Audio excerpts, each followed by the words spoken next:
क्या India AI race में पिछड़ चुका है? डीप सीक के आने के बाद ये सवाल उठ रहे हैं कि अगर चाइना 2000 जीपीयू और थोड़े से एम्प्लॉइज के साथ अगर ओपन एआई के चैट जीपीटी को टक्कर दे सकता है, तो इंडिया क्यों नहीं? अमेरिका और चाइना के बीच एआई की जंग और तेज हो चुकी है। अब दोनों के बीच सिर्फ मोनोपोली की रेस है, यानी कौन एआई स्पेस में मोनोपोली बना पाएगा। क्या हम चाइना और अमेरिका जैसे एआई सुपर पावर से टक्कर ले पाएंगे या फिर हम सिर्फ एआई के कंज्यूमर्स बनकर के रह जाएंगे? चलिए इस टॉपिक को डिटेल से समझते हैं और जानते हैं कि इस रेस में इंडिया कहां खड़ा है। जब से डीप सीक का उदय हुआ है तो एआई रेस और मुश्किल हो चुकी है और इसी बीच इंडिया ने भी एआई को लेकर के बड़ा अनाउंसमेंट कर दिया है। आईटी मिनिस्टर अश्विनी वैष्णव ने अनाउंस कर दिया है कि 6 से 8 महीने के अंदर भारत के पास भी अपना एक एलएलएम मॉडल होगा। तो अब इसके बाद क्या उम्मीदें जगती हैं और किस तरीके से भारत टेक ऑन करेगा, सब कुछ समझते हैं। सबसे पहले जान लेते हैं कि डीप सीक की वजह से जो इतना ड्रामा क्रिएट हुआ है वो क्या है। तो डीप सीक ने ये दिखा दिया है कि बहुत कम पैसे में बिलियंस ऑफ डॉलर्स का काम किया जा सकता है। अब इंडिया ने एआई को लेकर के जो अनाउंसमेंट किया है उसमें यह है कि 10,000 करोड़ रुपए का इन्वेस्टमेंट किया जाएगा। ये अनाउंसमेंट पिछले साल ही हुई थी, लेकिन अभी ये अनाउंस किया गया है कि 18,000 जीपीयू यानी ग्राफिक प्रोसेसिंग यूनिट डिप्लॉय किए जाएंगे ताकि इंडिया में एआई काफ़ी तेज़ी से बढ़ सके और एलएलएम पे काम किया जा सके। पर ये जीपीयू एआई के लिए ज़रूरी क्यों है, ये पहले समझते हैं। एआई मॉडल्स को ट्रेन करने के लिए सुपर कंप्यूटिंग पावर चाहिए होती है, जो सिर्फ हाई एंड जीपीयू ही कर सकते हैं। यानी चैट जीपीटी जैसे मॉडल को ट्रेन करने के लिए हाई एंड जीपीयू की जरूरत पड़ती है।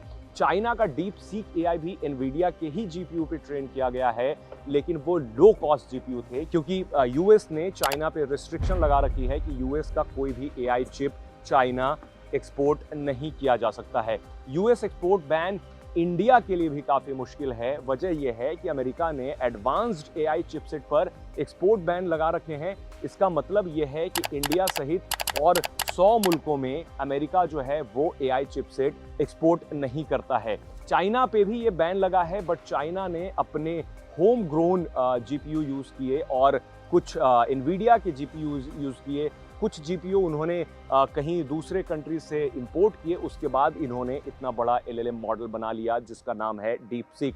तो अब सवाल ये उठता है कि हम एआई रेस में इतने पीछे क्यों रह गए हैं। सबसे बड़ी चीज़ है रिसर्च और डेवलपमेंट। रिसर्च एंड डेवलपमेंट के स्पेस में इंडिया अपने जीडीपी का 1% भी खर्च नहीं करता। At the same time US और चाइना की बात करें तो वो 7% तक खर्च करते हैं अपने जीडीपी का सिर्फ रिसर्च एंड डेवलपमेंट में। अब रिसर्च एंड डेवलपमेंट में अगर पैसे नहीं लगेंगे तो जाहिर सी बात है जो फॉरवर्ड लुकिंग चीज़ें हैं, जो फ्यूचरिस्टिक चीज़ें हैं, उन पे अच्छे से काम नहीं हो पाएगा। दूसरा है हार्डवेयर की कमी। एआई के लिए हाई परफॉर्मेंस जीपीयू चाहिए होते हैं, पर इंडिया के पास अभी अपने जीपीयू नहीं है और काफ़ी लिमिटेड हार्डवेयर हैं।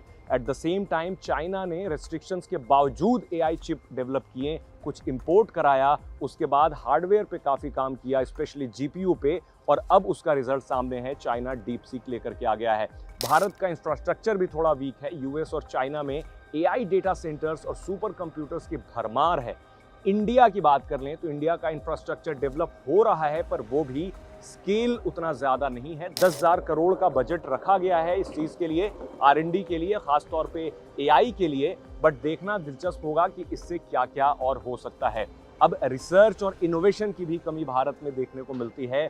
For example Stanford, MIT, packing university जैसे कई सारे इंस्टीट्यूशंस हैं जो एआई रिसर्च में काफ़ी आगे हैं और इंडिया से बहुत आगे हैं। अब हम अपने पास बात कर लेते हैं तो हमारे पास भी काफ़ी रोबस्ट सिस्टम है। फॉर एग्जांपल आईआईटीज़ हैं, दूसरे सारे इंस्टीट्यूशंस हैं, बट स्टिल उतना ज़्यादा कैपेबल नहीं है।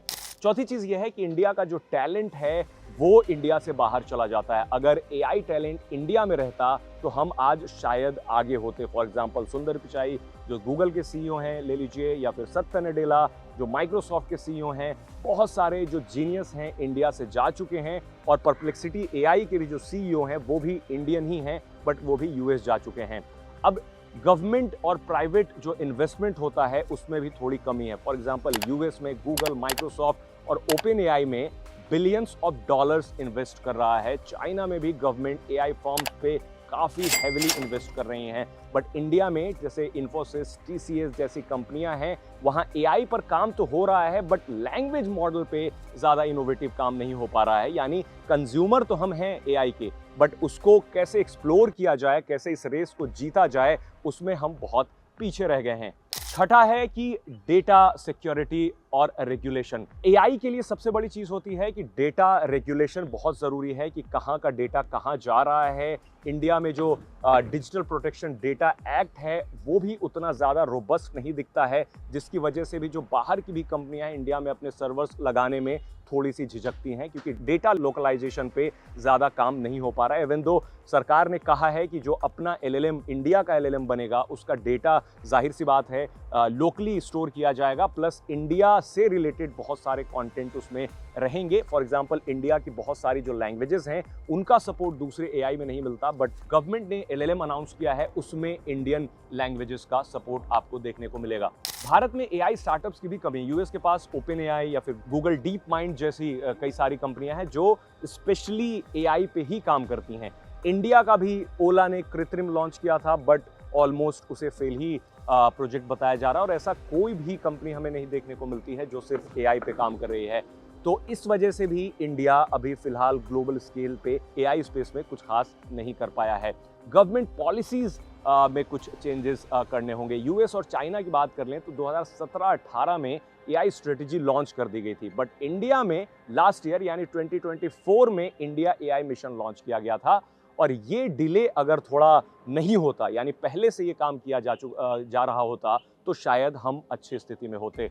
अब एक और चीज़ है कि एआई स्पेस में जीपीयू, कंप्यूटिंग पावर और टैलेंट की बहुत ज़रूरत होती है, और ये स्टार्टअप थोड़े महंगे होते हैं। इस वजह से इनिशियली इनमें काफ़ी ज़्यादा इन्वेस्ट करने की ज़रूरत होती है, ताकि सालों साल रिसर्च चल सके, लोग फ्लॉप हों, फिर कुछ नया आइडिया आए, फिर कुछ नया बनाया जाए। रिजल्ट ओरिएंटेड चीज़ तुरंत नहीं मिलती है, क्योंकि जैसे ही आप R&D में पैसे इन्वेस्ट करते हैं तो एक तरह से काफ़ी चीज़ें अनसर्टेन होती हैं कि क्या रिजल्ट निकल कर के आएगा, और वो काफ़ी लंबा टाइम लेती हैं। 5 से 6 ऐसे की पॉइंट्स हैं जिनको अगर इंडिया एड्रेस कर ले अभी भी, या फिर पहले से कुछ चीज़ें एड्रेस हो चुकी होती, तो शायद हम अच्छे स्थिति में होते। लेकिन अभी क्या हो रहा है, अभी अनाउंसमेंट हो गया है, बट 8-9 महीने के बाद ऐसा लगता है कि बहुत सारी चीज़ें बहुत तेज़ी से बदलेंगी।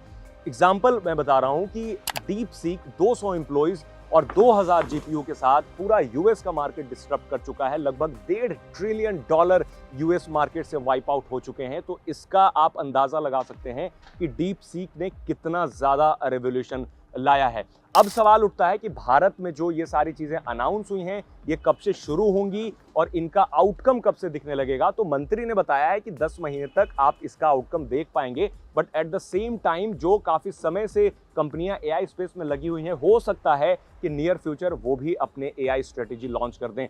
बट अभी के लिए सिर्फ इतना है कि हमें इंतज़ार करना पड़ेगा अपने इंडियन एलएलएम का और एआई मॉडल का, तब उसके बाद ही कुछ हम निष्कर्ष निकाल पाएंगे कि एआई स्पेस में कहाँ है। तो आपको बता दूं कि दुनिया भर में जो एआई स्पेस में इतने सारे बिलियंस ऑफ डॉलर्स इन्वेस्ट किए जा रहे हैं, ये अभी से नहीं हो रहे हैं, बल्कि 5 साल पहले से ये काम चल रहा है। अब इंडिया ओपन एआई आ चुका था, 2-3 साल पहले ओपन एआई आ चुका था, चैट जीपीटी सारे लोग यूज कर रहे हैं, एआई को लेकर के इतना बज़ खड़ा हो गया, बट अभी तक उसके बाद कोई हमें ऐसी अनाउंसमेंट सुनने को नहीं मिली जिसमें ये मेक श्योर किया गया हो कि कितने सारे जीपीयू डिप्लॉय किए जाएंगे और कैसे एआई की रेस में हम आगे बढ़ जाएंगे। At the same time China उस समय से ही अपना इनोवेशन शुरू कर चुका था, और उसी का एग्जांपल हम देखते हैं कि डीप सी, एक छोटे से स्टार्टअप ने DeepSeek R1 LLM model ला करके अमेरिकी जाइंट को टक्कर दे दिया, और अब माना यह जा रहा है कि जो यूएस की मोनोपोली थी वो खत्म होने वाली है।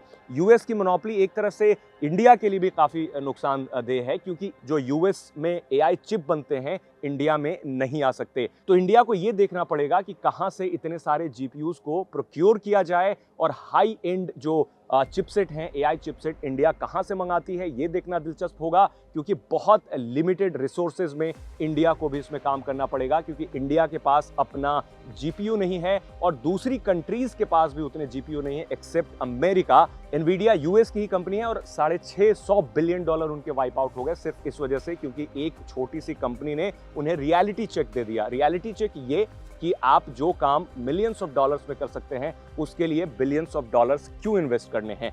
तो अब ऐसा माना जा रहा है कि चाइना, जो कि पिछले साल में 2-3 साल पहले तक रेस में नहीं था एआई की रेस में, बट अब आप यकीन मानिए कि जो चाइना है वो एआई की रेस में काफ़ी आगे जा चुका है।